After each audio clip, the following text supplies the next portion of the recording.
Hello everyone, తమ్లైన్ చూసిన వెంటనే అర్థమవుతుంది. Yes, 3YDC both honours and the general సంబంధించినటువంటి 5th semester paper 1 law of ఎవిడెన్స్లో న్యూ సిలబస్ ఆధారంగా 24 and 25 సంబంధించినటువంటి ఇంపార్టెంట్ క్వశ్చన్స్ని, అలాగే ఏ యూనిట్ నుంచి ఏ క్వశ్చన్ వస్తుందని ఇలా అతి ముఖ్యమైన టాపిక్తో ఈ వీడియో ద్వారా మీ ముందుకు రావడం జరిగింది. చివరి వరకు చూడండి, 100% మీకు హెల్ప్ అవుతుంది. ఎస్, ఎగ్జామ్ టైం అనేది వచ్చేసింది కాబట్టి ఇంకా లేట్ చేయకుండా ప్రిపరేషన్ అనేది స్టార్ట్ చేయండి. Most of the law students డైరెక్ట్గానే ఎగ్జామ్స్ రాయడం జరుగుతుంది కామన్గా. సో కాబట్టి అలాంటి వారి కోసం అయితే 200% హెల్ప్ అవుతుంది ఈ వీడియో. ఎందుకంటే మీరు ప్రిపేర్ అవుతూ ఉంటారు ఎగ్జామ్స్ కోసం, బట్ ఏ క్వశ్చన్ చదవాలి అనేది ఒక పెద్ద డౌట్గా మనకు ఎప్పుడు ఉండిపోతుంది. ఎందుకంటే సిలబస్ ఏమో చాలా ఉంటుంది, మనం మాత్రం జస్ట్ 10 to 15 days బిఫోర్ మాత్రమే ఎగ్జామ్స్ కోసం ప్రిపేర్ అవ్వడం మొదలు పెడతాం. కాబట్టి నేను మీకోసం చాలా బుక్స్ని రిఫర్ చేసి అండ్ లేటెస్ట్ మోడల్ పేపర్స్ని బేస్ చేసుకొని కొన్ని ఇంపార్టెంట్ క్వశ్చన్స్ అనేది ఈ వీడియోలో నేను ప్రిపేర్ చేయడం జరిగింది. 100% పాస్ గ్యారంటీ. నేను ఈ ప్రిపేర్ చేసినటువంటి క్వశ్చన్స్ని మీరు చదవడం వల్ల మీకు చాలా హెల్ప్ఫుల్ అవుతుంది. నెగ్లెక్ట్ చేయకండి.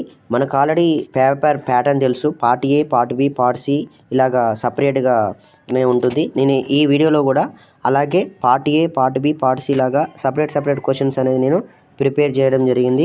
సో పార్ట్ ఏ విషయానికి వచ్చేసరికి ఇక్కడ పైన స్క్రోల్ అవుతున్నట్టు మీకు టోటల్ పార్ట్ ఏ నుంచి నేను 10 క్వశ్చన్స్ నేను ఇంపార్టెంట్ క్వశ్చన్స్ లాగా సెలెక్ట్ చేయడం జరిగింది. ఈ 10 క్వశ్చన్స్లో నుంచి 100% మనకు 4 క్వశ్చన్స్ అనేది డ్యామ్ షూర్గా రావడం జరుగుతుంది.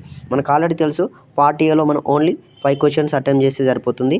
సో మనకి నేను ఇక్కడ ప్రొవైడ్ చేసినటువంటి 10 ఇంపార్టెంట్ క్వశ్చన్స్లో నుంచి ఖచ్చితంగా 100% 4 క్వశ్చన్స్ అనేది రావడం జరుగుతుంది. సో మనం ఈ పార్ట్ ఏలో 20 to 25 మార్క్స్ అనేది గెయిన్ చేసుకోవడానికి ఛాన్స్ అనేది ఉంటుంది. అలాగే పార్ట్ బి, ఈ పార్ట్ బికి వచ్చేసరికి ఈ పార్ట్ బిలో మనకు టోటల్గా 4 క్వశ్చన్స్ అనేది ఇవ్వడం జరుగుతుంది. 4 క్వశ్చన్స్లో నుంచి మనం 2 అనేది ఛాయిస్ తీసుకుంటాం. అది మనకు తెలిసిన విషయం. కాకపోతే ఏంటంటే పార్ట్ బి విషయానికి వచ్చేసరికి కొంచెము లెంతీగా ఆన్సర్స్ రాయాల్సి ఉంటుంది. 3 to 4 పేజెస్ అనేది వచ్చేలాగా మనం కీవర్డ్స్ని కీ పాయింట్స్ లాగా హైలైట్ చేసుకుంటూ రాస్తే మనం మార్క్స్ అనేది ఎక్కువ గెయిన్ అవ్వచ్చు. ఈచ్ క్వశ్చన్కి వచ్చేసి 15 మార్క్స్ ఉంటాయి కాబట్టి. అయితే నేను పార్ట్ బిలో టోటల్గా 5 క్వశ్చన్స్ని నేను ఇంపార్టెంట్ క్వశ్చన్ లాగా సెలెక్ట్ చేయడం జరిగింది. 100% మాత్రం ఒక క్వశ్చన్ అయితే డ్యామ్ షూర్గా వస్తుంది ఈ అవుట్ ఆఫ్ 5లో నుంచి. అండ్ 60 to 70% మాత్రం నేను గెట్ చేయగలుగుతా. అండ్ సెకండ్ క్వశ్చన్ వచ్చే ఛాన్స్ ఉంది 70%. బట్ 100% మనకి ఇక్కడ 15 మార్క్స్ మనం గెయిన్ చేసుకోవచ్చు. అండ్ ఈ పార్ట్ బిలో మనకు టోటల్గా 15 to 20 మార్క్స్ కూడా వచ్చే ఛాన్స్ ఉంటుంది. నేను ఇక్కడ ప్రొవైడ్ చేసినటువంటి ఈ 5 క్వశ్చన్స్ మీరు చదవడం వల్ల సో పార్ట్ ఏకి సంబంధించినటువంటి ఒక 20 మార్క్స్, ఇక్కడ ఒక 20 మార్క్స్ మనకు గెయిన్ అయిపోయినప్పటికీ మనం ఒక 40 మార్క్స్ ఇక్కడ ఆల్రెడీ పాస్ అనేది గ్యారంటీ అయిపోతుంది. కానీ మన పార్ట్ సి అనేది చాలా డెడ్ ఈజీ ఉంటుంది. సో బికాస్ ఇక్కడ కేస్ స్టడీస్ అనేది ఇవ్వడం జరుగుతుంది. సో మనం మేజర్గా చేస్తున్న మిస్టేక్ ఏంటంటే కేస్ స్టడీస్ వచ్చినప్పుడు ఆ కేస్ స్టడీ అనేది కంప్లీట్గా రీడ్ చేస్తే సరిపోతుంది. కంప్లీట్గా రీడ్ చేసినప్పుడు మనకు ఆ కేస్ స్టడీలో ఉన్న కంటెంట్ అనేది క్లియర్గా అర్థమైపోతుంది. సో అర్థమైన వెంటనే మనం కొన్ని ఇంపార్టెంట్ కీ ఫ్యాక్టర్స్ని మనకు ఆల్రెడీ తెలిసివి. సో 4 కీ ఫ్యాక్టర్స్ని మనం బేస్ చేసుకొని మనం కేస్ స్టడీస్ అనేది రాయాల్సి ఉంటుంది. సో ఫస్ట్ వన్ మనం రాయాల్సింది facts of the case, and second one issues in the case, third one principle, and next one last one judgement. ఈ 4 పాయింట్స్ అనేది మనం హైలైట్ చేసుకుంటూ ఈ 4 పాయింట్స్ కూడా మనకు కేస్ స్టడీస్ ఎప్పుడైతే రీడ్ చేస్తామో కంప్లీట్గా ఒక 2 or 3 టైమ్స్ చేస్తున్నప్పుడే మనకు what is the facts, what is the issue and what is the principle అనేది కొంచెం అనేది మన మైండ్లో రైజ్ అవుతూ ఉంటుంది.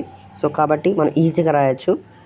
ఇక్కడ ఈ 4 క్వశ్చన్స్ అనేది ఉంటాయి. 4లో మనం 2 అటెంప్ట్ చేస్తే సరిపోతుంది. ఇక్కడ నుంచి కూడా మనకు ఒక 10 మార్క్స్ గెయిన్ అయితే టోటల్గా 80 out of 50 మార్క్స్ అనేది వచ్చేది ఉంటుంది. అండ్ నేను ఇక్కడ కొన్ని 5 సెలెక్ట్ చేశాను ఇంపార్టెంట్ కేస్ స్టడీస్ లాగా. మీరు ఒక్కసారి వీటిని అబ్జర్వ్ చేయండి.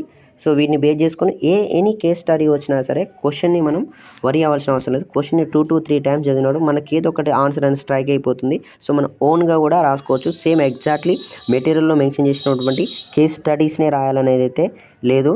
మనం ఓన్గా రాసిన మనకి 6 to 8 మార్క్స్ అనేది మాత్రం ఈజీగా మనం గెయిన్ అవ్వచ్చు.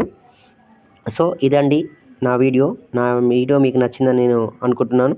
సో ఇలాగే మరిన్ని వీడియోస్తో మీ ముందుకు వస్తాను. Please keep watching, subscribe to my channel. Thank you.